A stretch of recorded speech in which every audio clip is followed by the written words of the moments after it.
দেবী দুর্গার যে আগমন ঘটছে সেই আজ সর্বপ্রথম যেখানে এসে পড়ে সেটা হলো প্রতিমা শিল্পীদের কোমরটুলি। শহর থেকে গ্রাম সব জায়গাতেই চলছে মায়ের আগমনের প্রস্তুতি পর্ব। আর তখনই প্রতিমা শিল্পীদের কোমরটুলিতে চলে প্রতিমার গায়ের রঙে শেষ আঁচল লাগানোর কাজ। কোমরটুলি থেকে প্যান্ডেলে যাওয়ার জন্য একে একে প্রস্তুত হয় মাতৃ প্রতিমা। দীর্ঘ 1 বছরের অপেক্ষার অবসান। দেবী দুর্গার আগমনে মাতবে গোটা বাংলা। উত্তর 24 পরগনার গোবরডাঙ্গার বিখ্যাত প্রতিমা শিল্পী সুদীপ দাসের কোমরটুলিতেও চলছে দুর্গা প্রতিমার রঙের শেষ কাজ। 25 বছর ধরে এই কোমরটুলিতেই প্রতিমা তৈরি করে আসছেন সুদীপ দাস। প্রতিমার কাঠামো তৈরি থেকে প্রতিমার গায়ে রং চড়ানো সবটাই অন্যান্য কারিগরদের সঙ্গে হাতে হাত মিলিয়ে সামলান প্রতিমা শিল্পী সুদীপ দাস। পার্শ্ববর্তী এলাকা নয়, দূর দূর থেকে প্রতিমার অর্ডার আসে গোবরডাঙ্গা সুদীপ দাসের কাছে। এখন তার কোমরটুলিতে চরম ব্যস্ততা প্রতিমা তৈরিতে। কাজ প্রায় শেষের পথেই। মহালয়ার আগে থেকেই সুদীপ দাসের হাতে তৈরি প্রতিমা পাড়ি দেবে বিভিন্ন প্যান্ডেলে। গোবরডাঙ্গা সুদীপ দাসের কোমরটুলিতে থেকে প্রতিমা পৌঁছাবে কলকাতা ও শহরতলির বিভিন্ন জায়গায়। তাই রোদ ঝড় বৃষ্টির মাঝেও ব্যস্ত শিল্পীরা। মোটামুটি 80% সম্পন্ন হয়েছে। এখন কি রঙের কাজ চলছে? কিছু রঙের কাজ চলছে, কিছু জায়গায় মাটির কাজ চলছে। এই যে কতদিন আগে থেকে শুরু করেছেন ঠাকুর বানানো?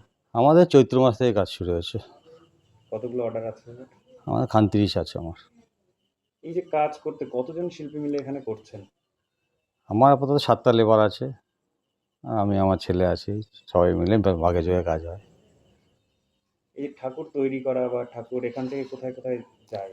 আমার ম্যাক্সিমাম বাইরের দিকে আছে, সল্টলেক আছে, ব্যারাকপুর আছে, বিরাটি আছে, মধ্যমগ্রাম আছে, এদিকে বনগাঁ আছে, আর গোবরডাঙ্গা আছে অল্প। কত বছর বয়স থেকেই কাজ করেন? বয়স বলতেও আমার কারখানা বয়স 25 বছর এবছর নিয়ে।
ফিজিওথেরাপি চিকিৎসার সেরা ঠিকানা অভিজিৎ ফিজিওথেরাপি সেন্টার।